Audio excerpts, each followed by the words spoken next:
Hello दोस्तों, स्वागत है आपका डिजायर आईएएस के प्लेटफॉर्म पे। बट बिफोर यू बिगिन, मैं आपको ये बताना चाहता हूँ कि यहाँ पे हम डिस्कस कर रहे हैं इंडियन पॉलिटी के बारे में। तो जो चैप्टर हमने लास्ट लेक्चर में डिस्कस किया था वो था चैप्टर नंबर 22, जो हमने पढ़ा था इंडियन पार्लियामेंट के बारे में। हमने डिस्कस किया था इंडियन पार्लियामेंट। तो ये चैप्टर काफ़ी ज़्यादा बड़ा है, तो अभी इसके 2-3 लेक्चर्स और आएंगे। तो चलिए अब आज का लेक्चर शुरू करेंगे, लेकिन उससे पहले एक और बात आपका, मैंने इस प्लेटफॉर्म पे लगभग 30+ लेक्चर्स अवेलेबल हैं इंडियन पॉलिटी के। तो दोस्तों आप उन सभी लेक्चर्स को जाके देख सकते हैं और आपकी काफ़ी ज़्यादा हेल्प हो जाएगी। और अगर आपने डिजायर आईएएस को सब्सक्राइब नहीं किया है तो आप सब्सक्राइब कर लीजिए और बेल आइकन को भी ज़रूर दबा दीजिए, जिससे कि मेरी जो भी आने वाली वीडियोज़ रहेंगी उनकी नोटिफिकेशंस दोस्तों आपको मिल जाएगी। तो दोस्तों देखिए, हम जो टॉपिक डिस्कस करने जा रहे थे चैप्टर नंबर 22 में, वो आज डिस्कस करेंगे devices of the parliamentary proceeding. जैसे कि क्वेश्चन आवर क्या होता है, जीरो आवर क्या रहता है, इन सभी चीज़ों के बारे में मैंने आपको प्रीवियस लेक्चर में भी, जो पार्लियामेंट का हमारे टाइम टेबल किस तरीके से, किस टाइम कौन से काम किए जाते हैं, वहाँ पे लंच कब होता है, लोकसभा कितने बजे तक काम करती है, राज्यसभा कितने बजे तक काम करती है, सभी चीज़ें मैंने अपने प्रीवियस लेक्चर में डिस्कस की थी। तो आप उस लेक्चर को भी जरूर देखिएगा, क्योंकि देखिए अगर आप पार्लियामेंट पढ़ रहे हैं तो पार्लियामेंट के पहले लेक्चर से ही पढ़ना चालू करिएगा। ऐसा मत करिए कि पार्ट 3 या पार्ट 4 से पढ़िएगा, तो उससे क्या होगा कि आपको जो है चीज़ें जो कि कोरिलेटेड हैं एक दूसरे से, वो आपको कम समझ में आएंगी। और आगे दोस्तों देखिए, आपका प्रीलिम्स का डेट भी नज़दीक आ रहा है, तो आप जो है अपने मेहनत में जुटे रहिए, फोकस और डिटर्मिनेशन को टूटने मत दीजिएगा। और मैं आशा करता हूँ कि आपका मेंस में इस बार आप इस साल मेंस जरूर लिखेंगे। तो दोस्तों देखिए, जो क्वेश्चन आवर है, जो फर्स्ट आवर रहता है, जो पहला घंटा जो रहता है हमारे पार्लियामेंट्री सिटिंग का, उस समय शुरू होता है। जैसा कि मैंने आपको कल दिखाया था, कब से कब तक होता है, ये होता है 11 बजे से 12 बजे तक, मतलब 11 AM से लेके 12 PM तक। ठीक है दोस्तों। तब इसमें होता क्या है कि जो भी मेंबर ऑफ पार्लियामेंट रहते हैं, वो जो मिनिस्टर्स होते हैं उनसे क्वेश्चन पूछते हैं। ठीक है, मतलब उनसे सवाल करते हैं कि मान ली उनकी पॉलिसी मैटर्स किस तरीके से चल रहे हैं। ठीक है, अब देखिए यहाँ पे ये जो क्वेश्चन है ये 3 तरीके के होते हैं। अब कौन कौन से हैं, अब हम उनके बारे में डिस्कस करेंगे। तो पहला स्टार्ट, दूसरा है अनस्टार्ट और तीसरा है शॉर्ट नोटिस। अब देखिए दोस्तों, जो स्टार्ट क्वेश्चन रहता है उसको हम किस तरीके से दिखाते हैं, एस्ट्रिक का साइन लगा के। जो आपने देखा होगा स्टार का साइन जो बनता है ना, आपके मोबाइल में भी रहता है। जैसे अगर आप बैलेंस वगैरह चेक करते थे पहले, तो स्टार 1 2 3 हैश, तो वो जो स्टार था उसी को बोलते हैं एस्ट्रिक। ठीक है, तो एस्ट्रिक लगाते हैं। अब इसमें क्या होता है, इसमें जो भी क्वेश्चन मान लीजिए कोई मेंबर ऑफ पार्लियामेंट पूछ दिया, तो जो भी आंसर देगा, मान लीजिए अगर मिनिस्टर क्वेश्चन पूछा तो जो मिनिस्टर जो आंसर जो देगा वो ओरली आंसर देगा। ठीक है, मौखिक रूप से बोल के आंसर देगा। और इसमें सप्लीमेंट्री क्वेश्चन भी पूछ सकते हैं, मतलब जो जिसलिए क्वेश्चन पूछा उससे थोड़ा सा टॉपिक को, मतलब और भी क्वेश्चन पूछ सकते हैं उस पर। जैसे कि अगर मान लीजिए कि एक एग्जांपल दूं मैं, कि मैं ये अगर आपसे पूछूं कि आप लोग कहाँ हैं, तो कोई बोलेगा दिल्ली में हूँ। तो फिर मैं पूछूं कि अच्छा दिल्ली में क्या कर रहे हैं, तो ये जो दिल्ली में क्या कर रहे हैं ये क्या हो गया, ये सप्लीमेंट्री क्वेश्चन हो गया। तो जो स्टार्ट क्वेश्चन है इसमें सप्लीमेंट्री क्वेश्चन पूछ सकते हैं। चलिए अब दोस्तों आगे बात करते हैं कि अनस्टार्ट क्वेश्चन क्या होते हैं। तो देखिए, जो भी अनस्टार्ट क्वेश्चन होंगे वहाँ पे जो आंसर जो दिया जाएगा वो रिटन फॉर्म में होगा, लिखित रूप से होगा, लिख के देना पड़ेगा आंसर। और देखिए, जब लिख के देना पड़ रहा है तो सप्लीमेंट्री क्वेश्चन यहाँ पे नहीं पूछ सकते हैं। ठीक है, यहाँ पे सप्लीमेंट्री क्वेश्चन नहीं पूछा जाता है। ठीक है दोस्तों। अब देखिए, उसके बाद जो अगला जो पॉइंट आता है वो है शॉर्ट नोटिस क्वेश्चन। अब इसमें क्या होता है, तो इसमें जो भी क्वेश्चन पूछा जाएगा उसमें एक नोटिस भेज के क्वेश्चन को पूछा जाएगा, सवाल को पूछा जाएगा। और इस नोटिस में क्या है कि 10 दिन से अंदर अंदर जवाब देना है। ठीक है, यहाँ पे लिखा है ना, not notice of less than 10 days, मतलब 10 दिन से कम समय में ही। अब देखिए, इसका भी जो आंसर जो देगा कोई मिनिस्टर देगा या जिससे पूछा जाएगा, तो वो कैसे देगा, ओरली देगा, मौखिक रूप से देगा, बोल के देगा। चलिए अब आगे बात करते हैं। तो देखिए, जैसा कि आपने देखा, जो क्वेश्चन आवर है, जो भी सवाल इनसे पूछे जा रहे हैं, जो भी बातें इनसे पूछी जा रही हैं, वो सिर्फ और सिर्फ मिनिस्टर से के लिए ही नहीं है। जो हमारे मेंबर ऑफ पार्लियामेंट हैं, वो जो प्राइवेट मेंबर है, प्राइवेट मेंबर मतलब वो पर्सन जो कि गवर्नमेंट का पार्ट नहीं है, गवर्नमेंट में मिनिस्टर वो नहीं है, तो उन लोगों से भी क्वेश्चन पूछा जा सकता है। ठीक है दोस्तों। देखिए जो प्राइवेट मेंबर बिल से जो क्वेश्चन जो प्राइवेट मेंबर से जो क्वेश्चन जो पूछा जाएगा, वो जो प्राइवेट मेंबर है वो मान लीजिए किसी बिल से या किसी रिजोल्यूशन से या किसी भी मैटर से कनेक्टेड रहेगा। ठीक है, मान लीजिए हाउस में जो भी लोकसभा में जो भी काम चल रहा है या राज्यसभा में उससे कनेक्टेड रहेगा, तब उससे क्वेश्चन जो है ये पूछा जाएगा।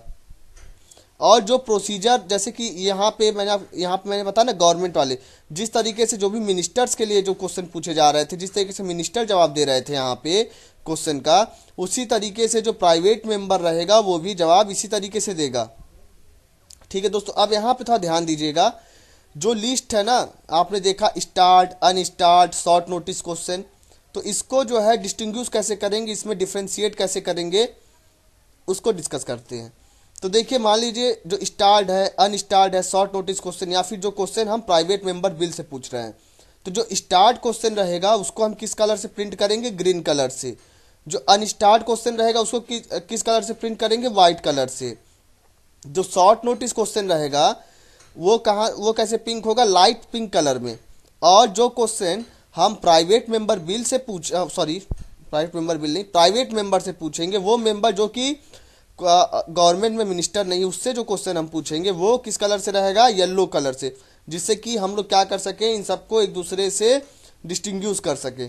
चलिए अब आगे बात करते हैं जीरो आवर क्या है। तो देखिए ये काफ़ी इंपॉर्टेंट है, आप ध्यान से इसको समझिएगा। तो देखिए जिस तरीके से क्वेश्चन आवर जो है हमारा जो पार्लियामेंट का जो रूल बुक है उसमें इसका मेंशन किया गया है, लेकिन जो जीरो आवर है, जीरो आवर का हमारे पार्लियामेंट के रूल बुक में कहीं भी मेंशन नहीं किया गया है, कहीं भी लिखा हुआ नहीं है। ये एक इनफॉर्मल डिवाइस है, ठीक है, जो कि जो मेंबर ऑफ पार्लियामेंट हैं वो लोग मान लीजिए कि कोई भी बात उठानी है, कोई पब्लिक मैटर रिलेटेड कोई इशू है, तो बिना किसी प्रायर नोटिस मतलब बिना पहले नोटिस दिए हुए, ठीक है, पहले नोटिस भी नहीं देंगे, लेकिन वो बातें वो वहाँ पे पूछ सकते हैं। अब इसका टाइम क्या होता है, तो इसका टाइम रहता है 12 PM से 1 PM तक।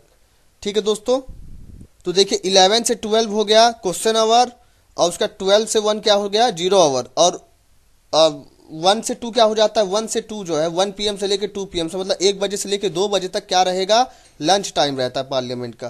ठीक है, तो टाइम भी मैंने बता दिया, टाइम है आपका 12 PM से लेके 1 PM तक। तो एक और बात, ये जो है, ये जो जीरो आवर है ये इंडिया का इनोवेशन है। ठीक है दोस्तों, और हाँ देखिए हम इसको जीरो आवर क्यों कहते हैं, क्योंकि जो भी टाइम गैप रहेगा क्वेश्चन आवर और जो एजेंडा मतलब जो कि जब 2 बजे से जब पार्लियामेंट जब बिल वगैरह जब पास करने वाली रहती है, जो उसका काम काज अपना करना चालू करती है लंच के बाद, उसके बीच में जो समय जो बचता है उसको यूटिलाइज करते हुए इस जीरो आवर का काम चलता है। ठीक है, अब देखिए ये जो जीरो आवर है ये इंडिया का इनोवेशन है। ठीक है, कहाँ किसके लिए, पार्लियामेंट्री प्रोसीजर के लिए। जो भी हम संसद भवन में जो भी कामकाज करते हैं, ये जीरो आवर हमने कहीं से भी बोरो नहीं किया है, कहीं से भी लिया नहीं है। ठीक है, ये हमने खुद खोजा है। और ये कब से हमारे पार्लियामेंट में है, 1962 से ये लगातार हमारे पार्लियामेंट का पार्ट बना हुआ है, मतलब जीरो आवर हमारे पार्लियामेंट में चलता है। चलिए अब बात करेंगे दोस्तों मोशन क्या होता है। ठीक है, देखिए दोस्तों, कोई भी मैटर जो कि जनरल पब्लिक इंपॉर्टेंस का हो, लोगों के लिए इंपॉर्टेंट हो, हमारी जनता के लिए इंपॉर्टेंट है, उसको हम पार्लियामेंट में तब तक डिस्कस नहीं कर सकते जब तक कि हम उसके लिए कोई मोशन पास ना करें। अब ये मोशन पास कौन करता है, मोशन लाएगा कौन, ये जो प्रिसाइडिंग ऑफिसर है, प्रिसाइडिंग ऑफिसर के मंजूरी से जो है। अब प्रिसाइडिंग ऑफिसर मतलब क्या होगा, लोकसभा में कौन हो जाएगा, हमारा स्पीकर, और राज्यसभा में चेयरमैन। ठीक है दोस्तों, तो उसके कंसेंट के बाद ही कोई मोशन पार्लियामेंट में लाया जाता है। चलिए आगे बात करते हैं। अब जो भी डिसीजन रहता है किसी भी मोशन पे, तो वो किस तरीके से रहेगा, या तो उसको अडॉप्ट किया जाएगा, मतलब या तो उसके पक्ष में वोट डालेंगे, मेजॉरिटी में उसके वोट पड़ेगा, या फिर उसको रिजेक्ट कर दिया जाएगा, रिजेक्शन कर दिया जाएगा, मतलब वोटिंग के हिसाब से मोशन चलाया जाता, मतलब इसका डिसीजन लाया जाता है। ठीक है, जो डिसीजन आएगा कि हाँ ओवरऑल मोशन के बाद जो कंक्लूजन आया, क्या कोई रूल बनाना है, कोई लॉ बनाना है, वो चीज़। अब देखिए जो भी मोशन है, ठीक है, ये मिनिस्टर्स भी ले आ सकते हैं या फिर प्राइवेट मेंबर्स भी ले आ सकते हैं। अब कुछ मोशन है जो खाली मिनिस्टर लाएंगे, कुछ मोशन प्राइवेट, अब उसको आगे डिस्कस करेंगे। अब देखिए दोस्तों, जो मोशन है, मोशन को हमने 3 प्रिंसिपल कैटेगरी में बांट रखा है। अब वो 3 प्रिंसिपल कैटेगरी क्या है, अब हम उनको समझेंगे, देखेंगे, डिस्कस करेंगे। तो देखिए दोस्तों, जो सब्सटेंटिव मोशन रहता है ये खुद में एक इंडिपेंडेंट प्रपोजल है। मतलब कि मान लीजिए इसका कोई भी जो अभी पार्लियामेंट में और जो भी प्रपोजल है उनसे कोई भी रिलेशन नहीं रहता है। ठीक है, ये खुद में अपना इंडिपेंडेंट है। अलग से प्रपोजल जब दिया जाए किसी मैटर को डिस्कस करने के लिए, जब इस तरीके के लिए कोई मोशन पास करना हो तो उसको क्या बोलेंगे, सब्सटेंटिव मोशन। अब देखिए, जैसे कि अगर एग्जाम्पल तौर पे बात करूं तो मान लीजिए कि इम्पीचमेंट करना, हटाना है प्रेसिडेंट को या फिर चीफ इलेक्शन कमिश्नर को। ठीक है, चलिए आगे बात करते हैं। अब मान ये जो है सब्स्टिट्यूट मोशन क्या है, जो पॉइंट नंबर 2 में लिखा है, तो इसमें जो है मोशन इस तरीके का रहेगा कि जो ओरिजिनल मोशन जो था उसको रिप्लेस किया जाता है, उसका अल्टरनेट प्रपोजल रहता है। कौन, सब्स्टिट्यूट मोशन। अगर मान लीजिए कि हाउस ने, चाहे लोकसभा हो या राज्यसभा, उसने अगर एडॉप्ट कर लिया सब्स्टिट्यूट मोशन, तो जो ओरिजिनल मोशन था वो रिप्लेस हो जाएगा और ये जो नया मोशन जो डिस्कस जो किया गया वो पास हो जाएगा, मतलब उसको चलाया जाएगा फिर। अब देखिए, अब सब्सिडरी मोशन क्या होता है, तो देखिए ये इस तरीके का मोशन है जिसका खुद में तो कोई मीनिंग ही नहीं है। ठीक है, मतलब ये खुद अकेले एग्जिस्ट करता ही नहीं। ये क्या रहता है, ये जो ओरिजिनल मोशन रहता है उसी का पार्ट रहता है। अब ये जो सब्सिडरी मोशन है ये भी 3 तरीके से डिवाइड है। अब ये कौन कौन से हैं, एक तो हो गया एंकिलरी मोशन, दूसरा है सुपरसीडिंग मोशन और तीसरा है अमेंडमेंट। देखिए, जो एंकिलरी मोशन है इसमें क्या होता है, जैसे रोजमर्रा के जो भी कामकाज होते हैं हमारे पार्लियामेंट के, उसके लिए चलाया जाता है एंकिलरी मोशन। और जो सुपरसीडिंग मोशन है इसमें क्या होता है कि मान लीजिए कोई डिबेट चल रही है पार्लियामेंट में, ठीक है, अब उसको चाहते हैं कि अब उसको खत्म किया जाए, उसकी जगह कोई और डिबेट चले, तो कौन सा मोशन लाएंगे, सुपरसीडिंग मोशन। और अमेंडमेंट आप लोग जानते हैं, अमेंडमेंट मतलब क्या होता है, चेंज करना। तो मान लीजिए जो ओरिजिनल मोशन था जो चल रहा था पार्लियामेंट में, अगर उसको मॉडिफाई करना हो या उसको चेंज करना, उसको सब्स्टिट्यूट करना हो, उसके किसी पार्ट को, ठीक है, ये बात याद रखिए, सुधार करेंगे ना अमेंडमेंट में, सॉरी, तो हम क्या करते हैं, हम अमेंडमेंट वाला मोशन चलाते हैं। अब देखिए दोस्तों, अब हम बात करेंगे क्लोजर मोशन क्या होता है, इसके बारे में डिस्कस करेंगे।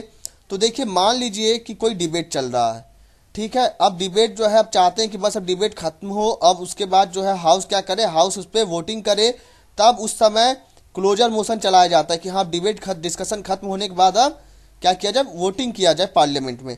तो देखिए, ये जो क्लोजर मोशन है ये 4 तरीके के होते हैं। कौन कौन से हैं, simple closure, closure by compartment, kangaroo closure और गुलेटिन। अब हम दोस्तों इन सभी चीज़ों को देखेंगे, समझेंगे।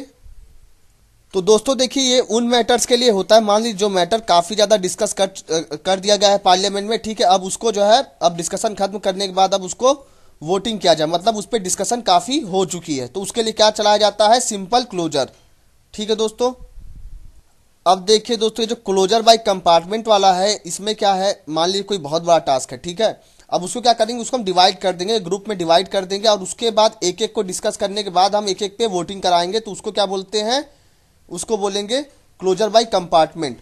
ठीक है, मतलब जो एक एक पार्ट जो हमने जो डिवाइड किया है किसी भी ग्रुप का, जो पूरा जो टास्क था उस टास्क का, वो जो एक एक पार्ट खुद में पूरा होगा, ठीक है, मतलब उसके लिए सेपरेट चलेगा, फिर जो दूसरा पार्ट है उसके लिए एक सेपरेट वोटिंग होगी, तीसरे वाले के लिए सेपरेट वोटिंग होगी। अब देखिए, कंगारू क्लोजर क्या होता है, तो कंगारू कैसे चलता है, उछल उछल के चलता है ना। तो इसमें क्या करेंगे कि मान लीजिए कोई डिबेट हो रहा है, मतलब कोई मान लीजिए कोई भी इम्पोर्टेंट मतलब बिल वगैरह प्रस्तुत किया गया पार्लियामेंट में, तो इसमें क्या करेंगे कि उस बिल के उस रिजोल्यूशन खाली इंपॉर्टेंट चीज़ें ही खाली डिस्कस करेंगे, ठीक है, ज़्यादा जो इंपॉर्टेंट चीज़ें हैं उन्हीं को डिस्कस करेंगे, उन्हीं पे डिबेट करेंगे, बाकी उसके बाद उसको क्या कर देंगे, उसको वोटिंग पे डाल देंगे, और जो फालतू चीज़ें थे उसको स्किप कर देंगे। ठीक है दोस्तों, तो यही हुआ कि मतलब कि इंपॉर्टेंट चीज़ों को डिस्कस करेंगे, बस ज़्यादा डिस्कशन नहीं करेंगे और उसको फिर वोटिंग करा देंगे। अब बुलेटिन क्या होता है, बुलेटिन जानते हैं क्या है, जैसे आप पिक्चरों वगैरह में देखे होंगे कि जब सॉरी, जब सजा वगैरह दी जाती थी, तो उसमें क्या करते थे कि जो भी पर्सन जिसको सजा देनी है उसको नीचे से झुका के उसके गर्दन पे क्या करते थे, उसके गर्दन को काट देते थे। तो वही जो गर्दन काट देते थे उसके, तो वही होता है गुलेटिन, ठीक है, जिस हथियार से काटा जाता है।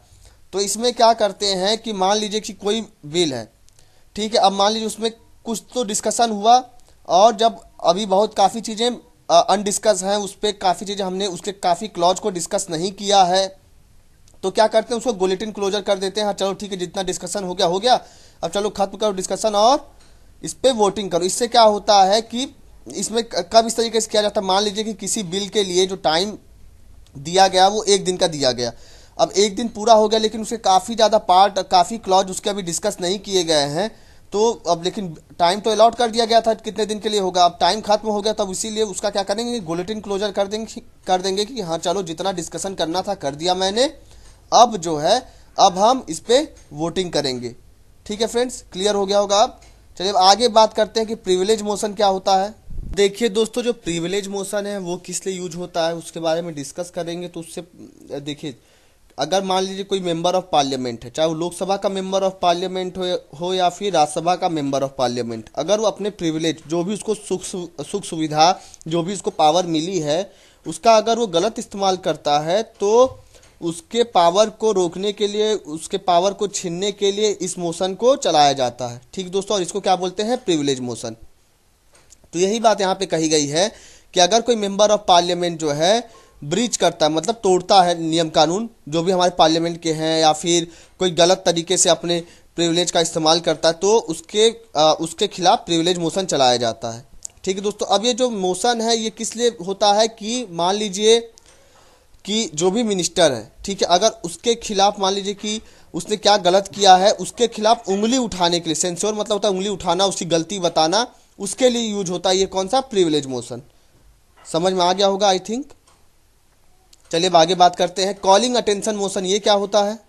तो दोस्तों देखिए, इसको कब इंट्रोड्यूस करते हैं पार्लियामेंट में, जब मान लीजिए कोई भी अर्जेंट पब्लिक इंपॉर्टेंस, मतलब कोई बहुत ही जरूरी चीज़ है जो कि हमारी जनता के लिए जरूरी है, उसकी तरफ हमारे मिनिस्टर्स का, जो भी गवर्नमेंट है, गवर्नमेंट में जो भी मिनिस्टर है उनका अटेंशन, ठीक है, कि वो लोग इस तरफ भी ध्यान दें उसका, तो उनके अटेंशन को लाने के लिए ही कॉलिंग अटेंशन मोशन लाया जाता है, जैसा कि नाम में ही आपको समझ में आ गया होगा।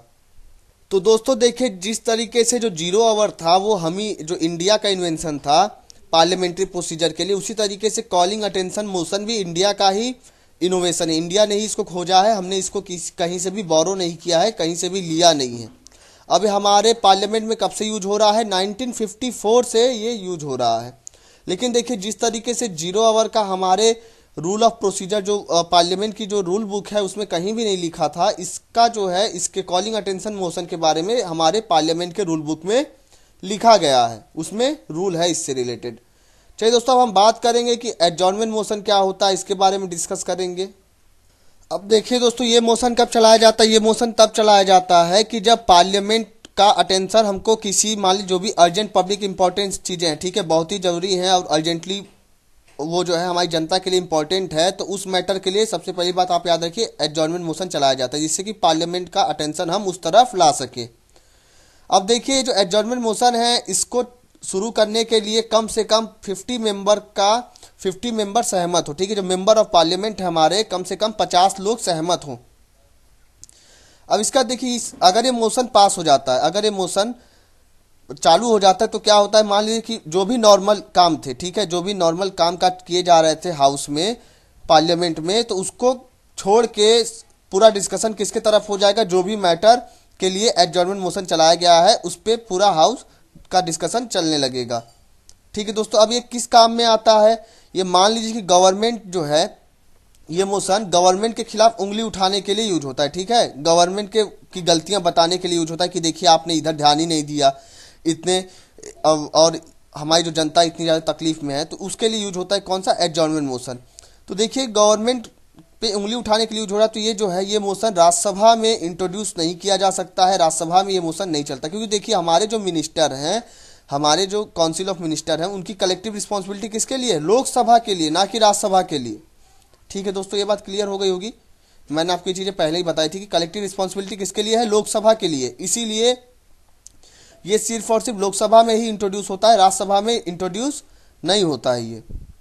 अब देखिए दोस्तों, जो भी डिस्कशन चलेगा एडजॉर्नमेंट मोशन पे, वो 2.5 घंटे से कम, मतलब 2 आवर प्लस 30 मिनट से कम डिस्कशन इस पर नहीं होना चाहिए, उससे ज़्यादा हो सकता है। अब चलिए आगे बात करते हैं कि कौन कौन से रिस्ट्रिक्शन है, ठीक है, कि जब एडजॉर्नमेंट मोशन चलता है तो उसके बारे में दोस्तों हम डिस्कस करेंगे कि हाँ, एडजॉर्नमेंट मोशन चलाने के लिए ये सब चीज़ें नहीं होनी चाहिए, या फिर यही चीज़ें होनी चाहिए, और अगर ये सब जो मैं प्रोविज़न आपको पढ़ाऊंगा, अगर ये सब चीज़ें नहीं हैं तो वो मोशन एडजॉर्नमेंट मोशन नहीं कहलाएगा। तो देखिए ऐसे मोशन जो भी एडजॉर्नमेंट मोशन होगा उसमें एक डेफिनेट फैक्चुअल और अर्जेंट पब्लिक इंपॉर्टेंस के लिए रहेगा, ठीक है। मतलब कि वो हमारे लोगों की, हमारी जनता के लिए काफ़ी ज़्यादा अर्जेंट रहेगा, उसमें फैक्चुअल इंपॉर्टेंस रहेगा। ऐसा नहीं है कि फैक्चुअल इंफॉर्मेशन रहेगा, डेफिनेट रहेगा। ऐसा नहीं है कि आप बात कहीं किसी मैटर पे कर रहे हैं, जैसे कि एक एग्जांपल दूं मैं, आप बात कर रहे हैं दिल्ली के बारे में, बात करते करते पहुंच जाएं आगरा के बारे में बात करने लगे, तो ऐसे नहीं करना, आपको डेफिनेट रहना, उसी मैटर पे ही रहना है। चलिए अब आगे बात करते हैं। ये जो है ये एडजॉर्नमेंट मोशन एक मैटर से ज़्यादा को ना कवर करे, एक स्पेसिफिक मैटर के लिए ही एडजॉर्नमेंट मोशन लाया जाता है, ठीक है दोस्तों। चलिए अब आगे बात करते हैं। अब देखिए दोस्तों, जो स्पेसिफिक मैटर जो रहेगा ये हाल ही की ही घटना के ऊपर आधारित रहेगा, ठीक है। जो भी रिसेंट में जो भी इंसिडेंट हुए रहेंगे उन्हीं के बारे में रहेगा। ऐसा नहीं है कि आज से 10 साल पहले की बातों के लिए एडजॉर्नमेंट मोशन चालू कर दिया जाए। अच्छा अब आगे बात करते हैं। जो भी ये जो प्रिविलेज है, प्रिविलेज के ऊपर सवाल ना खड़ा करता हो, कौन सा? एडजॉर्नमेंट मोशन, ठीक है। चलिए अब आगे बात करते हैं। अब देखिए दोस्तों, जो ये जो एडजॉर्नमेंट मोशन चलाएंगे, इसके अंदर जो भी चीज़ें जिस मैटर के लिए हम एडजॉर्नमेंट मोशन चलाएंगे वो मैटर पहले किसी प्रीवियस सेशन में, उसके बाद देखिए दोस्तों, जो भी एडजॉर्नमेंट मोशन के लिए जो भी मैटर चलाया जाएगा, जो मैटर रहेगा उसमें वो जो मैटर है वो कोर्ट के जुरिस्डिक्शन में ना आ रहा हो, ठीक है। मतलब अगर ऐसा मैटर है जो कि कोर्ट के अंदर आएगा, कोर्ट के पावर के अंदर में आएगा, तो उस मैटर के ऊपर हम एडजॉर्नमेंट मोशन नहीं ले आ सकते हैं, ठीक है फ्रेंड्स। या फिर जो मोशन जो चलाया जा रहा है जिस मैटर के लिए, अगर उसके लिए कोई अलग से मोशन अगर चलाया जा सकता है तो उसको चलाना है, ना कि एडजॉर्नमेंट मोशन चलाना है, ठीक है। चलो आगे बात करेंगे सेंसर मोशन और नो कॉन्फ्रेंस मोशन में क्या अंतर होता है। तो देखिए, जो सेंसर मोशन रहेगा वो उसका रीजन बताना पड़ेगा कि क्यों हम जो है लोकसभा में सेंसर मोशन ला रहे हैं। लेकिन नो कॉन्फ्रेंस मोशन के लिए हमको कोई भी रीजन नहीं बताना पड़ेगा कि हम लोकसभा में नो कॉन्फ्रेंस मोशन क्यों लेके आ रहे हैं। आगे बात करते हैं। ये जो सेंसर मोशन होता है ये किसी इंडिविजुअल मिनिस्टर, मतलब किसी एक मिनिस्टर पे, या फिर कुछ ग्रुप, मतलब एक दो तीन मिनिस्टर, मतलब कुछ ग्रुपिंग करके मिनिस्टर पे, या फिर जो पूरा का पूरा काउंसिल ऑफ मिनिस्टर है उनके खिलाफ चलाया जा सकता है सेंसर मोशन। लेकिन जो नो कॉन्फ्रेंस मोशन रहेगा वो सिर्फ और सिर्फ पूरे काउंसिल ऑफ मिनिस्टर के ही खिलाफ चलाया जाएगा, ठीक है। एक मिनिस्टर पे अगर चलाना हो तो नहीं चलेगा। एक मिनिस्टर के लिए कौन सा है? सेंसर मोशन है। पूरे काउंसिल ऑफ मिनिस्टर के खिलाफ नो कॉन्फ्रेंस मोशन चलता है, ठीक है दोस्तों। अच्छा अब देखिए, अब आगे बात करते हैं। ये जो सेंसर मोशन होता है, मान लीजिए कि जो मिनिस्टर है, मिनिस्टर की जो भी स्पेसिफिक पॉलिसी है या मिनिस्टर के द्वारा कोई भी काम किया गया है उसके खिलाफ उंगली उठाने के लिए, ठीक है, मतलब उससे सवाल जवाब करने के लिए सेंसर मोशन चलाया जाता है। और जो नो कॉन्फ्रेंस मोशन है वो किससे चलाया जाता है कि लोकसभा में जो गवर्नमेंट है, जो गवर्नमेंट की जो काउंसिल ऑफ मिनिस्टर, उनका कॉन्फिडेंस है कि नहीं, मतलब कि उनका बहुमत है कि नहीं है, वो मेजोरिटी में है कि नहीं है, इसके लिए चलाया जाता है नो कॉन्फ्रेंस मोशन, उसको चेक करने के लिए। अब देखिए, अगर सेंसर मोशन लोकसभा में पास हो जाता है तो काउंसिल ऑफ मिनिस्टर को रिजाइन करने की जरूरत नहीं होती है। लेकिन अगर नो कॉन्फ्रेंस मोशन पास हो जाता है हमारे लोकसभा में तो जो पूरी काउंसिल ऑफ मिनिस्टर है उसको रिजाइन करना पड़ेगा और गवर्नमेंट गिर जाएगी। चलिए अब आगे बात करते हैं। अब नो कॉन्फिडेंस मोशन के बारे में अलग से देखेंगे। तो देखिए, जो आर्टिकल 75 है हमारे कॉन्स्टिट्यूशन का, उसमें ये कहा गया है कि जो काउंसिल ऑफ मिनिस्टर है वो कलेक्टिवली रिस्पॉन्सिबल है किसके लिए? लोकसभा के। मतलब ये हुआ कि जो काउंसिल ऑफ मिनिस्टर है ये कब तक अपने मिनिस्टर के पद पे बने रहेंगे? जब तक कि इनकी मेजॉरिटी रहेगी लोकसभा के अंदर, ठीक है दोस्तों। अब देखिए, जो नो कॉन्फ्रेंस मोशन है उसको लोकसभा में लाने के लिए एक बात याद रखिएगा, ये राज्यसभा में नहीं आता है, ठीक है। नो कॉन्फ्रेंस मोशन भी और सेंसर मोशन भी। तो देखिए यहाँ पे इसको लोकसभा में लाने के लिए कम से कम 50 मेंबर सहमत हो, 50 मेंबर एडमिट करें, 50 मेंबर जब एडमिट करेंगे तभी नो कॉन्फिडेंस मोशन लाया जाएगा। अब देखिए, सेंसर मोशन के बारे में तो आपने ऊपर ही पढ़ लिया। चलिए बात करते हैं मोशन ऑफ थैंक्स क्या होता है। तो देखिए, जो भी फर्स्ट सेशन होता है, या तो मान लीजिए हमारी नई लोकसभा चुन के आई, उसका जो फर्स्ट सेशन रहेगा जनरल इलेक्शन के बाद, या फिर जो भी फिस्कल ईयर का जो नया जो साल जो चलता है फिस्कल ईयर, देखिए हमारा जो गवर्नमेंट ऑफ इंडिया है इसका फिस्कल ईयर कैसे चलता है? अप्रैल से लेके मार्च तक, ठीक है। जैसे हम लोग का जनवरी से लेकर दिसंबर तक चलता है, तो इनका जो पहला महीना होता है वो अप्रैल का रहता है और मार्च जो है इनका आखिरी मंथ रहता है। तो देखिए यहाँ पे जो भी फर्स्ट सेशन रहेगा फिस्कल ईयर का, उसको कौन एड्रेस करता है? प्रेसिडेंट एड्रेस करता है। ठीक है दोस्तों, तो इसमें जो प्रेसिडेंट है वो जो है जो हमारे हाउस ऑफ पार्लियामेंट है उनको थैंक्स बोलता है उनके कामकाज के लिए, जो भी उन्होंने काम किए। तो देखिए यहाँ पे ये जो मोशन, फिर इस मोशन का क्या किया जाता है? इस पे वोटिंग होती है। ठीक है, और इस मोशन जो जब वोटिंग होगी तो ये जो मोशन है ये पास होना ही होना चाहिए। कौन सा? Motion of thanks. अगर पास नहीं हो पाता है तो इसका मतलब ये हुआ कि जो गवर्नमेंट है, गवर्नमेंट लोकसभा में मेजोरिटी में नहीं है, और अब जो गवर्नमेंट है, गवर्नमेंट हार गई है, तो गवर्नमेंट क्या हो जाएगी? गवर्नमेंट गिर जाएगी। ठीक है, ये बात याद रखिएगा। अब आगे बात करते हैं। मतलब इसका ये हुआ कि अगर मोशन ऑफ थैंक्स पास नहीं होता है तो इसका मतलब हुआ कि गवर्नमेंट की हार मानी जाएगी। अब देखिए, जब भी फिस्कल ईयर का पहला सेशन होगा तो उसमें क्या किया जाता है? जो भी मेंबर ऑफ पार्लियामेंट के द्वारा या जो भी गवर्नमेंट ने जो भी काम किए उन सभी चीज़ों के बारे में डिस्कस किया जाता है कि कौन कौन से काम बच गए, लैप्स हो गए, या फिर गवर्नमेंट का कौन सा फेलर, मतलब कौन से काम इनके गलत रहे। ठीक है, कहाँ पे गवर्नमेंट जो है फेल हो गई, उन सभी चीज़ों के बारे में डिस्कस किया जाता है। अब देखिए, no day yet named motion ये क्या है?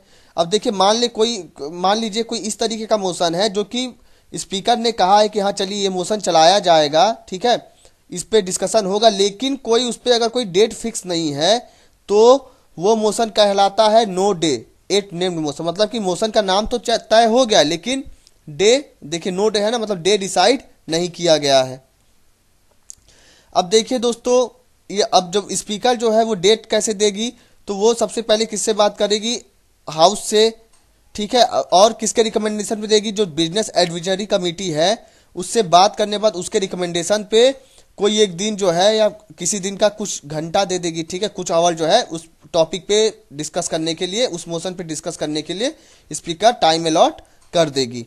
अब देखिए दोस्तों, बात करेंगे पॉइंट ऑफ ऑर्डर क्या चीज़ है, इसके बारे में डिस्कस करेंगे। देखिए दोस्तों, ये जो पॉइंट ऑफ ऑर्डर है ये कोई मेंबर जो है हाउस में कब इसका इस्तेमाल करेगा? मान लीजिए कि जब हमारे जो गवर्नमेंट के जो मिनिस्टर हैं या कोई भी मेंबर जो पार्लियामेंट की जो रूल बुक है या फिर जिस तरीके से हमारे कॉन्स्टिट्यूशन में जिस तरीके से दिया गया है कि किस तरीके से लोकसभा या राष्ट्र, मतलब जो हमारी पार्लियामेंट है उसमें जिस तरीके से काम करने के लिए प्रोविजंस दिए गए हैं, तो अगर उसके रूल का, उसके नियम का उल्लंघन होता है, उसके रूल का वायलेशन होता है, तो उस समय क्या होता है? पॉइंट ऑफ ऑर्डर लाया जाता है। ठीक है, और इसको जो है स्पीकर से बताना पड़ता है पहले। अब देखिए इसमें होता क्या है, इसमें जो है जो अपोजिशन पार्टी है वो क्या करती है? गवर्नमेंट को कंट्रोल करती है। गवर्नमेंट अगर पार्लियामेंट के लॉ को नहीं फॉलो करे, पार्लियामेंट के लॉ मतलब कि पार्लियामेंट के रूल बुक को फॉलो नहीं करेगा कि जिस तरीके से उसको काम किया जाता है पार्लियामेंट का, उसमें उसके लिए जो लॉ जो बना हुआ है अगर उसका वायलेशन करेगा गवर्नमेंट या गवर्नमेंट के द्वारा किया जाएगा, तो opposition party point of order का इस्तेमाल करती है। ठीक है, अब इसमें होता क्या है कि इसमें जो भी काम काज चलते हैं, ठीक है, पार्लियामेंट में, उसको रोक के सबसे पहले उस पर फिर डिस्कशन किया जाता है। ठीक है, तो मतलब जो भी काम काज और जो अलग अलग जो काम काज जो चल रहे थे वो सब सस्पेंड हो जाएंगे, और जो पॉइंट ऑफ ऑर्डर वाला जो डिस्कशन जो होगा उस पर डिबेट भी अलाउड है, ये बात याद रखिएगा। अब चलिए अब आगे बात करेंगे हाफ एन आवर डिस्कशन क्या होता है इसके बारे में समझेंगे। दोस्तों, कोई ऐसा मैटर हो जो कि हमारी जनता के लिए काफ़ी ज़्यादा जरूरी हो, सफिशियंट पब्लिक इंपॉर्टेंस हो उसका, ठीक है, तो हमारी जो स्पीकर है, स्पीकर उस मैटर पे हफ्ते में 3 दिन तक आधे घंटे के लिए डिस्कशन अलाउ करती है। ठीक है, तो इसलिए इसको क्या बोला जाता है? हाफ एन आवर डिस्कशन बोला जाता है। और देखिए यहाँ पे कोई भी फॉर्मल मोशन नहीं चलाया जाता है हाफ एन आवर डिस्कशन में, और ना ही इस हाफ एन आवर डिस्कशन में वोटिंग कराई जाती है। अब देखिए अब आगे बात करेंगे शॉर्ट ड्यूरेशन डिस्कशन क्या होता है, तो इसको 2 आवर डिस्कशन के नाम से भी जाना जाता है। इसमें क्या किया जाता है कि जो टाइम जो अलॉट होगा वो 2 घंटे से ज़्यादा नहीं हो सकता है। मैक्सिमम टाइम कितना अलॉट होगा? 2 आवर। ठीक है दोस्तों, अब इसमें भी जो मैटर होंगे वो अर्जेंट पब्लिक इंपॉर्टेंस के ही रहेंगे कि हमारे, देखिए जो पार्लियामेंट हमारी किसके लिए बनी? हमारी जनता के देखभाल के लिए बनी है, तो जनता के ही देखभाल के जो काम रहेंगे जो जनता के लिए बहुत ही ज़रूरी है, उसी चीज़ों को डिस्कस करेंगे। कब? शॉर्ट ड्यूरेशन डिस्कशन में। अब इसमें स्पीकर क्या करता है? हफ्ते में 2 दिन अलाउ कर देगा क्या? Short duration discussion. अब देखिए यहाँ पे भी ना ही कोई मोशन चलाया जाएगा और ना ही कोई वोटिंग कराई जाएगी, और हाफ एन आवर डिस्कशन में भी ना ही कोई मोशन चलाया जाएगा और ना ही कोई वोटिंग कराई जाएगी। अब देखिए ये जो शॉर्ट ड्यूरेशन डिस्कशन है ये कब से चल रहा है हमारे पार्लियामेंट में, 1953 से। अब देखिए अब आगे बात करेंगे special mention motion. Special mention क्या है? देखिए दोस्तों, कोई ऐसा मैटर जिसको जो है ना ही हम क्वेश्चन आवर में उठा सके, ना ही हाफ एन आवर में, ना ही शॉर्ट ड्यूरेशन डिस्कशन में, और ना ही किसी एडजॉर्नमेंट मोशन में, ना ही किसी कॉलिंग अटेंशन नोटिस में, या फिर ना ही उसको जो है हम किसी, कोई भी रूल नहीं है उसका उस मैटर के लिए हमारे हाउस में, हाउस के रूल बुक में चाहे राज्यसभा में कोई भी रूल नहीं है। तो उस समय स्पेशल मेंशन चलाया जाता है। कब? राज्यसभा में। कहाँ पे चलाया जाता है? राज्यसभा में चलाया जाता है। ठीक है, ये बात याद रखिए। स्पेशल मेंशन कहाँ पे चलाया जाएगा? सिर्फ और सिर्फ राज्यसभा के लिए। अगर इसके बराबर देखा जाए, इसके इक्विवेलेंट अगर देखा जाए लोकसभा में कौन सा प्रोसीजर है, तो उसको बोलते हैं नोटिस। ठीक है, और ये जो नोटिस है ये हमारे लोकसभा के रूल बुक में लिखा हुआ है। जो कौन सा आर्टिकल है उसके रूल बुक का? 377। ठीक है, ये बात याद रखिए। स्पेशल मोशन किसके लिए है? राज्यसभा के लिए है। लोकसभा में इसके इक्विवेलेंट को क्या बोलते हैं? नोटिस बोलते हैं। और कहाँ पे है? Rule number 377। अब देखिए बात करेंगे रिजोल्यूशन क्या होता है, इसके बारे में डिस्कस करेंगे।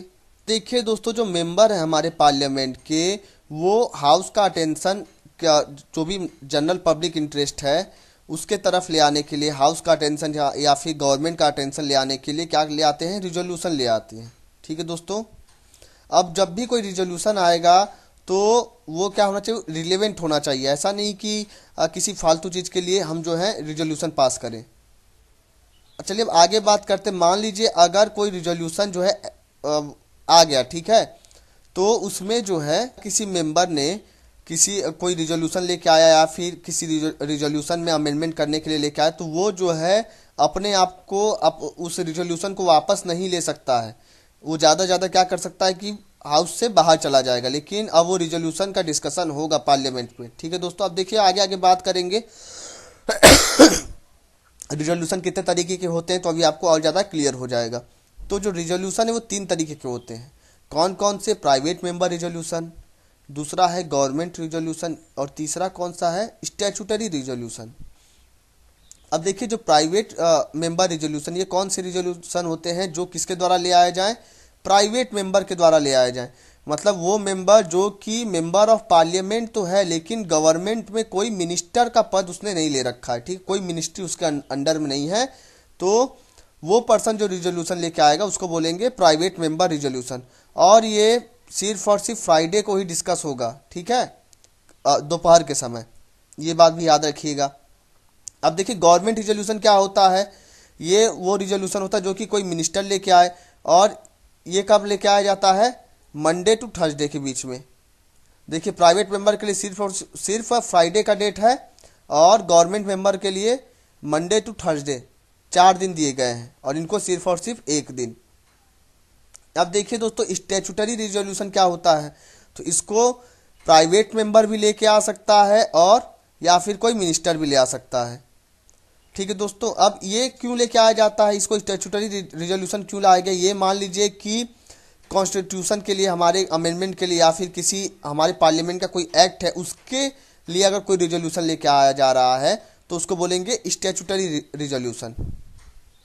अब देखिए आगे बात करेंगे। देखिए दोस्तों जो रिजोल्यूशन है और जो मोशन है ये दोनों में अंतर है। क्या अंतर है उसको डिस्कस करते हैं। जितने भी रिजोल्यूशन होते हैं वो किसके कैटेगरी में आते हैं? सब्सटेंटिव मोशन के ही कैटेगरी में आते हैं। कौन? जो रिजोल्यूशन जो होते हैं। अब सब्सटेंटिव मोशन क्या होते हैं? मान लीजिए कि जो मैटर खुद ही, मतलब इंडिपेंडेंट मैटर जो रहते हैं, उनका किसी से भी जुड़ाव नहीं रहता है, किसी भी मैटर के वो अलग से पार्ट नहीं रहते, तो उनको बोलते हैं, उस मैटर के लिए जो मोशन लिया जाता है वो सब्सटेंटिव मोशन होते हैं। तो जो रिजोल्यूशन होते हैं वो सब्सटेंटिव मोशन के ही तरीके से, सब्सटेंटिव मोशन के ही कैटेगरी में आते हैं। ये कह सकते हैं कि जितने भी रिजोल्यूशन होते हैं वो किसी ना किसी टाइप के, एक पर्टिकुलर टाइप के मोशन है। ठीक है, कौन से पर्टिकुलर टाइप है? सब्सटेंटिव मोशन के टाइप के हैं। अब देखिए आगे मैं बात करूं, और जितने मोशन होते हैं वो सब मोशन सब्सटेंटिव टाइप के नहीं होते हैं। आपने पढ़ा था मोशन कितने टाइप के होते थे? 3 टाइप के होते थे, एक सब्सटेंटिव, एक सब्स्टिट्यूट मोशन और एक सब्सिडरी मोशन। तो जो रिजोल्यूशन होंगे वो सब्सटेंटिव मोशन के ही तरीके से होंगे।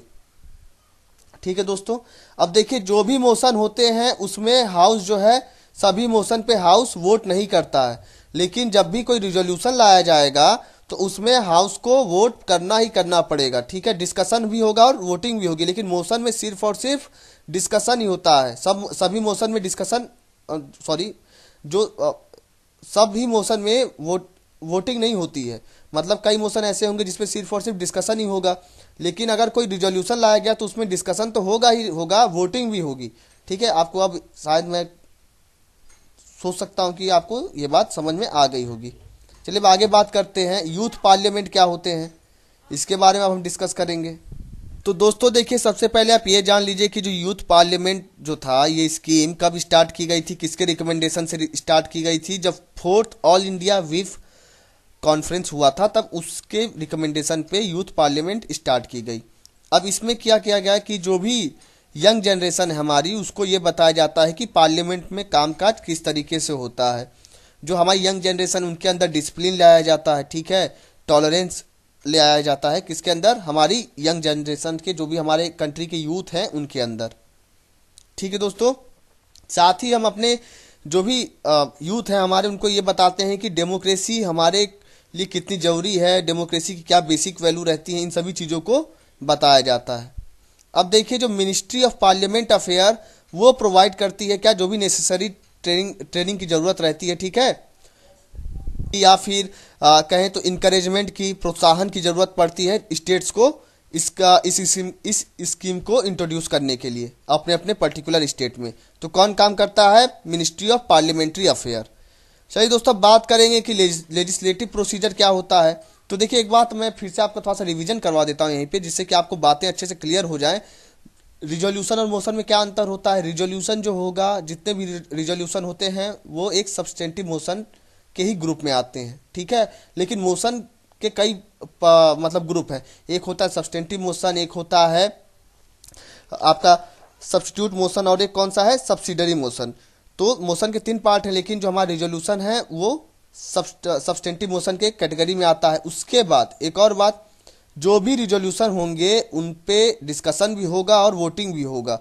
लेकिन जो मोशन होते हैं, सभी मोशन पे डिस्कशन के साथ साथ वोटिंग नहीं होता है। कुछ मोशन ऐसे होते हैं जिसमें सिर्फ और सिर्फ डिस्कशन ही हो, वोटिंग ना हो, ठीक है, और कुछ में डिस्कशन और वोटिंग दोनों होते हैं। लेकिन रिजोल्यूशन में डिस्कशन भी होगा पार्लियामेंट में और उस पर वोटिंग भी कराया जाएगा। अब मैं सोच सकता हूँ कि आपको अब तो बिल्कुल अच्छे से क्लियर हो ही गया होगा। चलिए अब आगे बात करते हैं, और नहीं समझ में आया तो आप जो मैं बोल रहा हूँ उसको कॉपी पे लिख लीजिए और एक दो बार खुद से पढ़ लीजिए, आपको सब कुछ अच्छे से क्लियर हो जाना है। तो फ्रेंड्स, अब ये जो हेडिंग है इसमें हम देखेंगे कि किस तरीके से क्या लेजिस्लेटिव प्रोसीजर रहता है पार्लियामेंट का। हमारी पार्लियामेंट, लेजिस्लेटिव मतलब लॉ बनाना, ठीक है, तो लॉ बनाने का क्या प्रोसीजर है, किस तरीके से पार्लियामेंट में लॉ बनाया जाता है, उसके बारे में डिस्कस करेंगे। तो देखिए, जो लेजिस्लेटिव प्रोसीजर है, जो हमारे दोनों ही हाउस है पार्लियामेंट के, चाहे लोकसभा को कहूँ या फिर राज्यसभा, दोनों में ही सेम है, ठीक है, एक ही जैसे हैं, ठीक है दोस्तों। जो भी बिल होते हैं उनको एक बार लोकसभा में पास होना होता है, उसके बाद कहाँ से पास होना पड़ता है, राज्यसभा में, या फिर राज्यसभा में एक बार पास होना पड़ेगा या फिर लोकसभा में, ठीक है दोस्तों। और एक बिल क्या होता है, बिल जो है प्रपोजल होता है लेजिस्लेशन का, मतलब कि एक बिल जो रहेगा, बिल को हम क्या कह सकते हैं कि वो प्रपोजल है किस चीज का, कि कोई लॉ बनाने के लिए कोई बिल लाया जाता है, ठीक है दोस्तों। और कोई बिल एक्ट कब बनता है, जब वो बिल लोकसभा में भी पास हो जाए, राज्यसभा में भी पास हो जाए, उसके बाद फिर लोकसभा, मतलब उसका देखिए राज्यसभा लोकसभा से भी आ सकता है, मतलब कि चाहे लोकसभा में पहले इंट्रोड्यूस हो या फिर राज्यसभा में इंट्रोड्यूस हो, बस कंडीशन ये है कि दोनों ही हाउस में वो बिल अगर पास हो जाता है, उसके बाद जब प्रेसिडेंट उस पर अपनी असेंट दे देता है, प्रेसिडेंट अपनी मंजूरी दे देता है, तो वो बिल क्या बन जाता है, एक्ट बन जाता है। क्लियर हो गया होगा। अब देखिए दोस्तों, जो बिल होता है हमारे पार्लियामेंट में जो इंट्रोड्यूस किया जाता है, ये 2 तरीके का होता है। कौन कौन से 2 तरीके हैं, एक होगा पब्लिक बिल और एक होगा प्राइवेट मेंबर बिल। तो देखिए, पब्लिक बिल वो बिल होगा जिसको इंट्रोड्यूस कौन करेगा, कोई मिनिस्टर इंट्रोड्यूस करेगा, तो उसको बोलेंगे पब्लिक बिल, ठीक है। हमारे पार्लियामेंट में वो बिल कौन इंट्रोड्यूस करेगा, कोई मिनिस्टर इंट्रोड्यूस करेगा। और प्राइवेट बिल किसे कहेंगे, तो देखिए प्राइवेट बिल जो रहेगा वो किसी प्राइवेट मेंबर के द्वारा इंट्रोड्यूस किया जाएगा। अब देखिए दोस्तों, जो दोनों ही पब्लिक बिल हो या फिर प्राइवेट मेंबर बिल हो या फिर पब्लिक बिल को और किस नाम से जाना जाता है, गवर्नमेंट बिल के भी नाम से जाना जाता है। ठीक है, तो चाहे पब्लिक बिल हो या गवर्नमेंट बिल हो या फिर प्राइवेट मेंबर बिल हो, इनको इंट्रोड्यूस करने का तरीका, इनको पास करने का तरीका एक ही जैसा होता है, सेम प्रोसीजर है, लेकिन इसमें कुछ अंतर है। अभी हम उसको आगे डिस्कस करेंगे। तो एक बार और मैं आपको बता दूं एक बात, कि देखिए एक होता है पॉलिसी और एक होता है लॉ। अब लॉ और पॉलिसी में क्या अंतर है, तो अब हम उसके बारे में बात करेंगे। तो दोस्तों, जो पॉलिसी होती है, पॉलिसी गाइडलाइन होती है जिसपे गवर्नमेंट काम करती है। और लॉ क्या होगा, लॉ मान लीजिए कि अगर लेजिस्लेचर कोई किसी बिल को पास करके कोई एक्ट बना देता है तो वो क्या बन जाएगा, लॉ बन जाएगा। लॉ का एक एंड पॉइंट होता है, लेकिन पॉलिसी का कोई भी एंड पॉइंट नहीं होता है, कोई सीमा नहीं होती पॉलिसी की। अगर मान लीजिए कि लॉ का कोई वायलेशन करता है तो उसको उसको हम क्या कर सकते हैं, उसको पनिशमेंट दे सकते हैं। लेकिन पॉलिसी का अगर कोई वायलेशन किया तो उसके लिए कोई भी पनिशमेंट नहीं होगी। ठीक है दोस्तों, चलिए अब आगे बात करते हैं। अब देखिए लॉ लॉ से क्या होता है, जिससे कि हम अपने कंट्री में, अपने सोसाइटी में सोशल जस्टिस लेके आए। ठीक है, और पॉलिसी किसके लिए आती है, मान लीजिए कोई भी सर्टेन गोल हमको अचीव करना है, उसके लिए हम क्या लेके आते हैं, पॉलिसी लेके आते हैं। अब आपको दोस्तों क्लियर हो गया होगा लॉ और पॉलिसी क्या होती है। नहीं तो अभी आपको कन्फ्यूजन एक और चीज़ होता है कि लॉ क्या होता है, पॉलिसी क्या होती है। ठीक है दोस्तों, अब देखिए यहीं पे एक और चीज़ मैं डिस्कस कर दूं। ऑर्डिनेंस भी आप जानते हैं क्या होता है। ऑर्डिनेंस क्या रहेगा, वो लेजिस्लेटिव पावर है किसका, प्रेसिडेंट का और गवर्नर का। प्रेसिडेंट इंट्रोड्यूस करता है आर्टिकल नंबर 123 से 123, और गवर्नर के लिए कौन सा आर्टिकल, आर्टिकल 213, 213। ठीक है फ्रेंड्स, चलिए अब हम आगे अपने टॉपिक पे दोबारा आते हैं और समझेंगे हम जो डिस्कस कर रहे थे। तो देखिए जो भी बिल इंट्रोड्यूस किया जाएगा पार्लियामेंट में, ठीक है, उसको हम 4 कैटेगरी में डिवाइड करेंगे। अब वो 4 कैटेगरी क्या क्या है, एक होगा ऑर्डिनरी बिल, ठीक है, जिसमें ना ही फाइनेंशियल मैटर के सब्जेक्ट नहीं रहेंगे। ठीक, कोई फाइनेंशियल सब्जेक्ट नहीं रहेंगे उस मैटर में, उस बिल में, तो उसको क्या बोलेंगे, ऑर्डिनरी बिल। अब देखिए जो अगला जो है टाइप हो क्या है, मनी बिल। अब इसमें जो इस बिल में क्या रहेंगे, फाइनेंशियल मैटर रहेंगे, जैसे कि टैक्सेशन हो गया, पब्लिक एक्सपेंडिचर हो गया, इन सब चीज़ों के लिए अगर कोई बिल आएगा तो उसको बोलेंगे मनी बिल। अब देखिए एक और बिल होता है फाइनेंशियल बिल। अब इसका क्या मतलब होता है, ये भी फाइनेंशियल मैटर से ही रिलेटेड रहते हैं, लेकिन ये मनी बिल से कुछ इसमें डिफरेंस होता है। वो क्या डिफरेंस है वो अभी चैप्टर में आगे आगे चलेंगे तो अभी आपको समझ में आ जाएगा। और जो चौथा बिल है वो क्या है, कॉन्स्टिट्यूशन अमेंडमेंट बिल। अब इसमें तो नाम से ही समझ में आ गया होगा कि ये बिल किस लिए इंट्रोड्यूस किया जाता है, कि जिससे हम अपने कॉन्स्टिट्यूशन, अपने संविधान में अगर हमको कोई चेंजेस करने हैं, कोई अमेंडमेंट करना है, तो उसके लिए कॉन्स्टिट्यूशन अमेंडमेंट बिल लाया जाता है। चलिए दोस्तों, अब हम डिस्कस करेंगे पब्लिक बिल और प्राइवेट बिल में क्या अंतर होता है। तो देखिए जो पब्लिक बिल इंट्रोड्यूस किया जाएगा पार्लियामेंट में, वो किसी मिनिस्टर के द्वारा इंट्रोड्यूस किया जाएगा। और जो प्राइवेट बिल रहेगा उसको कौन इंट्रोड्यूस करेगा, ऐसा पर्सन इंट्रोड्यूस करेगा पार्लियामेंट में जो कि मिनिस्टर नहीं है, जो गवर्नमेंट का पार्ट नहीं है। चलिए आगे बात करते हैं। ये क्या रिफ्लेक्ट करता है पब्लिक बिल, तो ये रिफ्लेक्ट करता है कि गवर्नमेंट की पॉलिसी किस तरीके से है उसके लिए। और जो प्राइवेट बिल रहता है, ये जो अपोजिशन पार्टी किस पब्लिक मैटर की तरफ अपना स्टैंड ले रही है उसको रिफ्लेक्ट करता है, कौन सा, प्राइवेट बिल। सॉरी दोस्तों, गला एक्चुअली बैठ गया है मेरा। चलिए अब आगे बात करते हैं।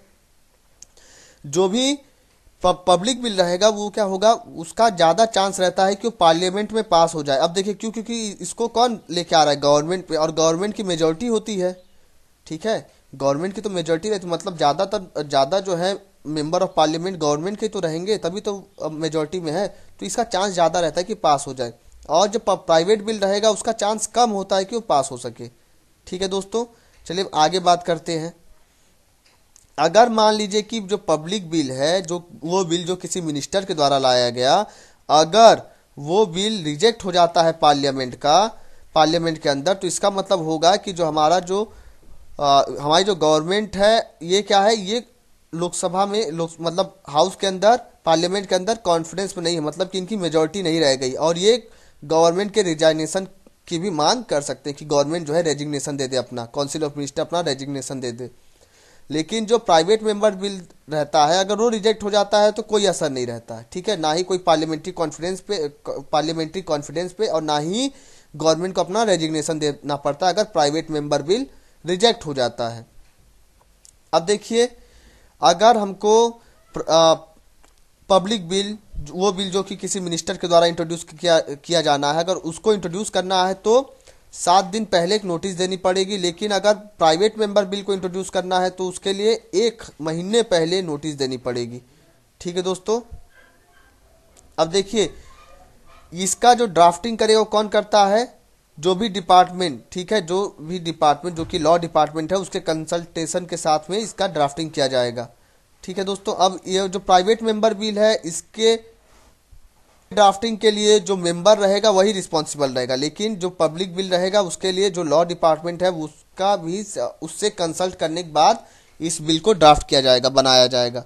चलिए दोस्तों, हम आगे अब बात करते हैं और कौन कौन सी चीज़ें हैं। दोस्तों देखिए, जो हमारी कॉन्स्टिट्यूशन है वो हर एक बिल, जो 4 टाइप की जो आपने बिल जो देखे, उन चारों बिल के लिए, जो कि कौन कौन से हैं, एक ordinary bill, money bill, financial bill और कॉन्स्टिट्यूशनल अमेंडमेंट बिल, इन सभी के लिए अलग अलग तरीके से प्रोसीजर दिया गया है पास करने के लिए। तो देखिए, जो कॉन्स्टिट्यूशन अमेंडमेंट बिल के लिए जो प्रोसीजर है वो हमने चैप्टर नंबर 10 में डिस्कस कर लिया था। अब हम यहाँ पे क्या डिस्कस करेंगे? वो किसके प्रोसीजर को डिस्कस करेंगे? ऑर्डिनरी बिल के प्रोसीजर को, मनी बिल के प्रोसीजर को और फाइनेंशियल बिल के प्रोसीजर को। तो चलिए दोस्तों, बात करते हैं ऑर्डिनरी बिल क्या क्या को किस तरीके से पास किया जाता है, क्या प्रोसीजर है। दोस्तों देखिए, किसी भी ऑर्डिनरी बिल को पास करने के लिए टोटल 5 स्टेज होते हैं। ठीक है। अब वो 5 स्टेज क्या क्या है उसके बारे में डिस्कस करेंगे। तो जो सबसे पहला स्टेज है वो है फर्स्ट रीडिंग। मतलब इसमें क्या किया जाता है, जो ऑर्डिनरी बिल जो प्रस्तुत किया जा रहा है, जो इंट्रोड्यूस किया जा रहा है, मतलब इस बिल को क्या करेंगे, इंट्रोड्यूस करेंगे। और ये जो ऑर्डिनरी बिल होता है किसी भी हाउस में, चाहे राज्यसभा में इंट्रोड्यूस करें या फिर लोकसभा में इंट्रोड्यूस करें। ठीक है। तो जो भी मेंबर, चाहे वो मिनिस्टर हो, ठीक है, मिनिस्टर रहेगा तो पब्लिक बिल कहलाएगा। और अगर जो ऐसा कोई मेंबर ऑफ पार्लियामेंट इंट्रोड्यूस करता है जो कि मिनिस्टर नहीं है तो उसको क्या बोलेंगे, प्राइवेट मेंबर बिल। ठीक है। तो कोई भी इंट्रोड्यूस कर सकता है। अब देखिए, जो फर्स्ट स्टेज रहता है, इस समय कोई भी डिस्कशन नहीं किया जाएगा और उसके बाद जब इंट्रोड्यूस करने के बाद इसको कहाँ पे रख दिया जाएगा, इस बिल को पब्लिश किया जाएगा कहाँ पे, गैजेट ऑफ इंडिया में। अब देखिए दोस्तों, उसके बाद हम बात करेंगे सेकेंड रीडिंग के बारे में।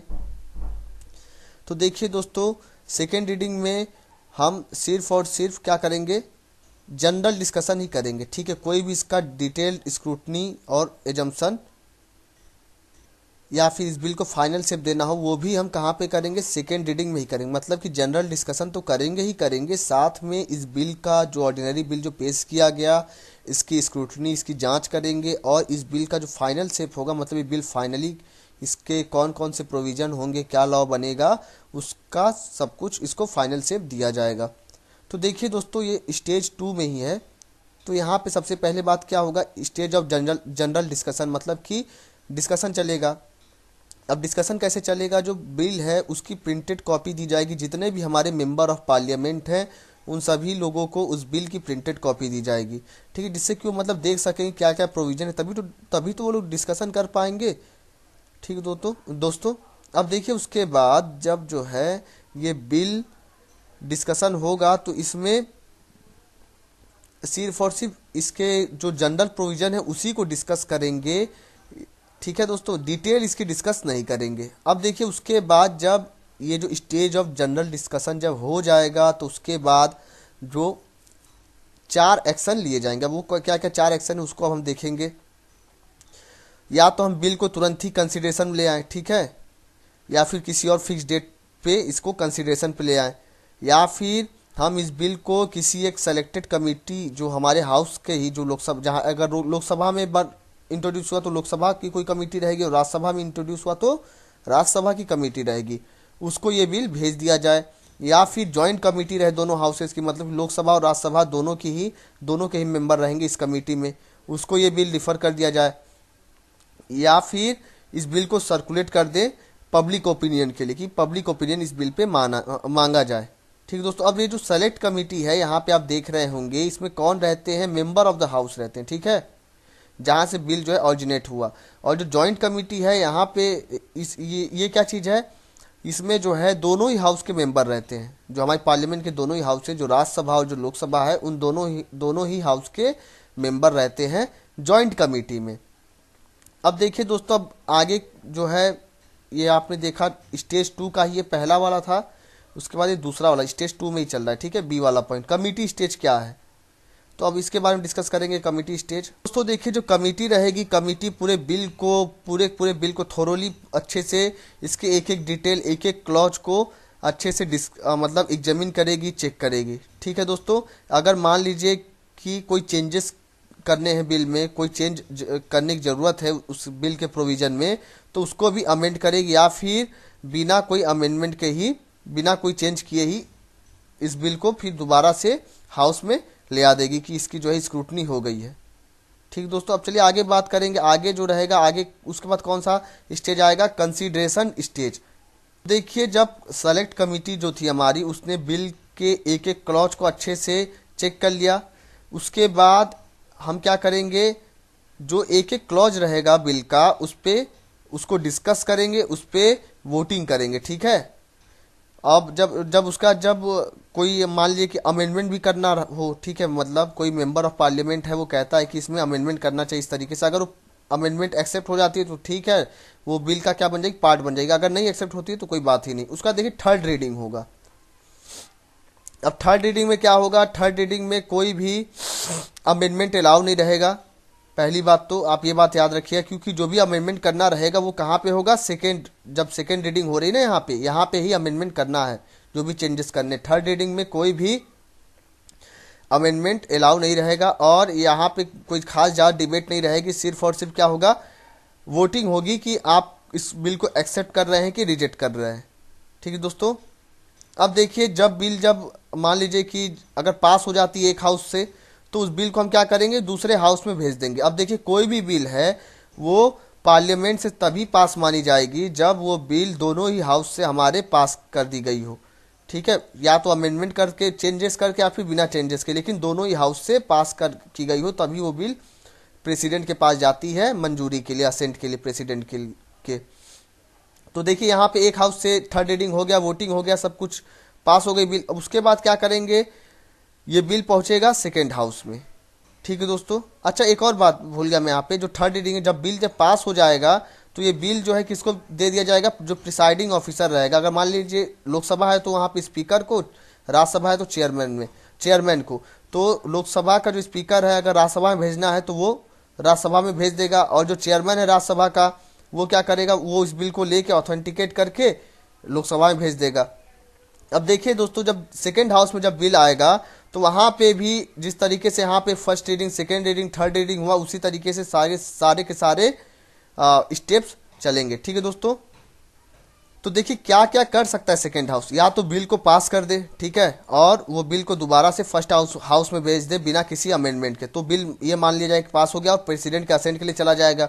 या तो बिल में कुछ चेंजेस करके उस बिल को पुराने वाले हाउस में भेजे, ठीक है। या तो बिल को क्या करे, रिजेक्ट कर दे, या फिर बिल को पेंडिंग कर दे, कोई एक्शन ही ना ले, ना ही उसको एक्सेप्ट करे और ना ही रिजेक्ट करे, ठीक है दोस्तों। अब देखिए, यहाँ पे एक बात और, अगर मान लीजिए कि जो बिल है वो बिना अमेंडमेंट के ही जो सेकेंड हाउस है उसने पास कर लिया, या फिर जो फर्स्ट हाउस है उसने जो भी सेकेंड हाउस ने जो अमेंडमेंट जो कहा था उसको मान लिया और वहाँ पास हो गया, तो बिल को माना जाएगा कि वो बिल दोनों ही हाउस से पास हो गया है, और उस बिल को कहाँ भेज देंगे, प्रेसिडेंट के पास भेज देंगे, उसके असेंट के लिए, उसके मंजूरी के लिए। अब देखिए, अगर मान लीजिए कि जो हमारा जो फर्स्ट हाउस है उसने रिजेक्ट कर दिया जो भी अमेंडमेंट थे, जो सेकेंड हाउस से जो अमेंडमेंट जो आए, ठीक है, तो फिर क्या किया जाए। या फिर ऐसा होता है कि जो सेकेंड हाउस है उसने बिल को रिजेक्ट कर दिया, या फिर सेकेंड हाउस कोई एक्शन ही नहीं ले रहा है, ठीक है, तो कितना मतलब लिमिट है, कब तक नहीं एक्शन ले सकता, 6 महीने तक ही बिल को रोक सकता है सेकेंड हाउस भी। तो मान ली कोई एक्शन ही नहीं ले रहा है, तो उसके बाद ये माना जाएगा कि उस बिल पे कोई डेडलॉक आ गया है। उस डेडलॉक को हटाने के लिए हम आर्टिकल नंबर 108 में लिखा हुआ है जॉइंट सिटिंग का प्रोविजन, हमारे दोनों ही हाउस जो कि लोकसभा और राज्यसभा, उसकी जॉइंट सिटिंग कराएंगे। और जॉइंट सिटिंग को कौन बुलाएगा, कौन समन करेगा, प्रेसिडेंट बुलाता है, ठीक है, राष्ट्रपति जॉइंट सिटिंग को बुलाता है। और प्रिसाइड कौन करता है, speaker of the Lok Sabha joint sitting को प्रिसाइड करता है। उसके बाद देखो, उसके बाद क्या होगा, उसके बाद जो भी मेंबर प्रेजेंट हैं उनकी वोटिंग होगी, और अगर मेजोरिटी मिल जाती है तो वो बिल क्या हो जाएगा, पास मान लिया जाएगा। अब देखिए आगे क्या होगा, आपने यहाँ तक देख लिया। जो 5वां स्टेप है इसमें क्या है, प्रेसिडेंट को अपनी मंजूरी जो दे, प्रेसिडेंट के असेंट के लिए जब बिल जब भेजा जाता है उसके बारे में डिस्कस करेंगे। तो देखिए, जब दोनों ही हाउस से बिल पास हो गया, चाहे अलग अलग मतलब सेपरेटली या फिर जॉइंट सिटिंग के द्वारा, उसके बाद उस बिल को हम लोग भेजेंगे प्रेसिडेंट के असेंट के लिए। तो प्रेसिडेंट के पास तीन रास्ते हैं, या तो प्रेसिडेंट हमारा उस बिल को मंजूर कर दे, असेंट अपना दे दे, या फिर विथहोल्ड कर ले अपने असेंट को हमारा प्रेसिडेंट, या फिर उस बिल को दोबारा से रिकंसिडरेशन के लिए हाउस में भेज दे। अगर मान लीजिए प्रेसिडेंट ने दोबारा से जो है हाउस में रिकंसिडरेशन के लिए भेज दिया, तब प्रेसिडेंट को अब भेज दिया, ठीक है, और मान लीजिए कि जो हाउस है, जो लोकसभा और राज्यसभा, उसने बिल को दोबारा पास करके फिर से प्रेसिडेंट के असेंट के लिए भेज दिया, तो प्रेसिडेंट को उस बिल को अपना असेंट देना ही देना पड़ेगा। तो आप कह सकते हैं कि प्रेसिडेंट किसी बिल के ऊपर, प्रेसिडेंट का सिर्फ और सिर्फ सस्पेंसिव पावर ही रहता है, वो सिर्फ और सिर्फ एक ही बार उस बिल को रिकंसिडरेशन के लिए हाउस में भेज सकता है। कि अगर बिल को जो है प्रेसिडेंट अगर अपना असेंट अगर दे देता, अपनी मंजूरी अगर दे देता है, तो वो बिल क्या बन जाएगा, एक एक्ट बन जाएगा, और जो हमारा स्टैट्यूट बुक है उसमें उस बिल को लिख दिया जाएगा। ठीक है फ्रेंड्स, तो ये हो गया, हमने डिस्कशन किया कि किस तरीके से ऑर्डिनरी बिल पास होता है हमारे पार्लियामेंट में। तो फ्रेंड्स, अब जो अगला लेक्चर आएगा वो आएगा मनी बिल के लिए, ठीक है। तो उसमें मैं मनी बिल, फाइनेंशियल बिल क्या होते हैं, बजट क्या होता है, ठीक है, जॉइंट सिटिंग किस तरीके से कराई जाती है, राज्यसभा का पावर क्या होता है मनी बिल के लिए, ये सभी चीज़ें अभी बची हुई हैं इस चैप्टर पे। तो अब मैं जहाँ तक है इस पे और 2 लेक्चर और आएंगे, और 2 लेक्चर बाद ये आपका चैप्टर जो पार्लियामेंट का चैप्टर है, ये आपके लक्ष्मीकांत बुक का सबसे लंबा चैप्टर है दोस्तों।